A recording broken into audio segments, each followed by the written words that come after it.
అందరికీ నమస్కారం. నేను మీ పొన్న రాజేందర్ రెడ్డి 12వ వార్డు నుంచి బీఆర్ఎస్ పార్టీ బలపరిచిన అభ్యర్థిగా కారు గుర్తుపై పోటీ చేస్తున్నాను. గత నామినేషన్లు వేసి నుంచి ప్రతిరోజు కూడా నా ప్రచార కార్యక్రమంలో పాల్గొంటూ నన్ను ఉత్తేజపరుస్తూ నాకు తోడ్పాటు అందించిన మన 12వ వార్డుకు సంబంధించిన అన్ని కాలనీలకు సంబంధించిన పెద్దలకు, అన్నదమ్ములకు, అక్క చెల్లెలకు మరియు నా తోటి యువకులు, మిత్రులు, శ్రేయోభిలాషులు అందరికీ కూడా నేను శిరస్సు వంచి వారికి వందనాలు తెలియజేసుకుంటున్నాను. నిజంగా ఈరోజు మేము గడప గడపకు ప్రచారం చేసుకుంటూ గత 15 రోజుల నుంచి చాలా శ్రమ కోర్చి నా కోసం మా అన్నదమ్ములు అందరూ కూడా టైం ఇచ్చి ఈ రోజుతో ఇప్పుడు ప్రచార సమయం ముగిసింది.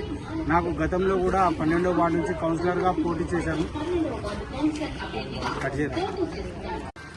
గతంలో నాకు పోయినసారి 5-6 సంవత్సరాల క్రితం నాకు 12వ వార్డు నుంచి వార్డు ప్రజలు చాలా అత్యధిక మెజార్టీతో నన్ను గెలిపించి నన్ను ఆశీర్వదించారు. గత 6 సంవత్సరాలుగా 12వ వార్డు ప్రజలకు అందుబాటులో ఉంటూ నిరంతరం నాకు చేతనైనంత సేవ చేస్తూ వస్తున్నాను. కరోనా టైంలో కానీ, లాక్డౌన్ టైంలో కానీ, మరియు నీటి ఎద్దడి చాలా తీవ్రంగా ఉన్న సమయంలో నేను సొంత ట్యాంకర్ పెట్టి అన్ని కాలనీలలో కూడా నీటిని కూడా సరఫరా చేయడం జరిగింది. అలాగే ప్రతిరోజు అందరికీ అందుబాటులో ఉంటూ నా శాయశక్తుల అన్ని కార్యక్రమాలలో కూడా పంచుకోవడం జరిగింది.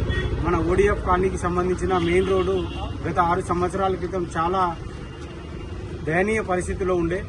ఆ రోజు మనం ఎన్నికైన తర్వాత ఆ రోడ్డును వెంటనే మరమ్మతు చేసుకోవడంతో పాటు ఈరోజు ఒక బీటీ రోడ్డు చాలా సుందరంగా తీర్చుకోవడం జరిగింది. ఆ రోడ్డు వేయడం ద్వారానే అక్కడ కాలనీకి ఒక కళ వచ్చింది. అది అందరు ప్రజలు కూడా నన్ను అక్కడ ఏ ఇంటికి వెళ్ళినా గడప గడపకు ప్రచారం చేస్తుంటే అమ్మలు అందరూ కూడా నాకు ఆశీర్వదించి, నువ్వు మాకు ఇంత రోడ్ వేసినావు బాబు, ఈ డ్రైనేజ్ చేసినావు, మేము ఎవరు కూడా నిన్ను మర్చిపోము, మేము ఎవరము ఎంప్లాయీస్ ఉన్నాం, బయట తిరగలేకపోయినా ఖచ్చితంగా నీకు ఓట్లు వేసి పోయినసారి కంటే ఎక్కువ మెజార్టీతో నేను గెలిపిస్తామని చెప్పి వారందరూ కూడా దీవించడం జరుగుతుంది.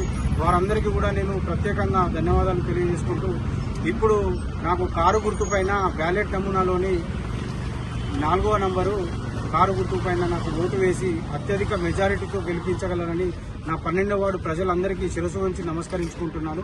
దీనికి సహకరిస్తున్న నా కాలనీ అన్నదమ్ములకు, అక్క చెల్లెలకు మరియు యువకులందరికీ కూడా పేరు పేరున నా హృదయపూర్వక ధన్యవాదాలు తెలియజేస్తూ, రేపు ఒకటే రోజు మనకు మిగిలి ఉంది. 11వ తారీఖు ఉదయం 7 గంటల నుంచి ఎలక్షన్ ఉంటుంది కాబట్టి కాలనీ ప్రజలందరూ కూడా పెద్ద మనసు చేసుకొని నాకు ఒక అవకాశం ఇస్తే ఖచ్చితంగా మీ అందరికీ అందుబాటులో ఉండి అన్ని అభివృద్ధి కార్యక్రమాలలో కూడా పాలు పంచుకొని డ్రైనేజ్ సమస్య కానీ, రోడ్డు సమస్య కానీ నా సమస్యగా తీసుకొని అన్ని కూడా నేను పరిష్కరించేందుకు కృషి చేస్తానని తెలియజేస్తూ, ఈ 2 రోజులు జాగ్రత్తగా ఉండాలని, లేనిపోని అపోహలకు సృష్టించే వారు కూడా కొంతమంది ఉంటారు కాబట్టి అలాంటివి ఏవి కూడా పట్టించుకోకుండా నేను మీ కళ్ళ ముందు నేను 6 సంవత్సరాల నుంచి తిరిగిన వాడిని.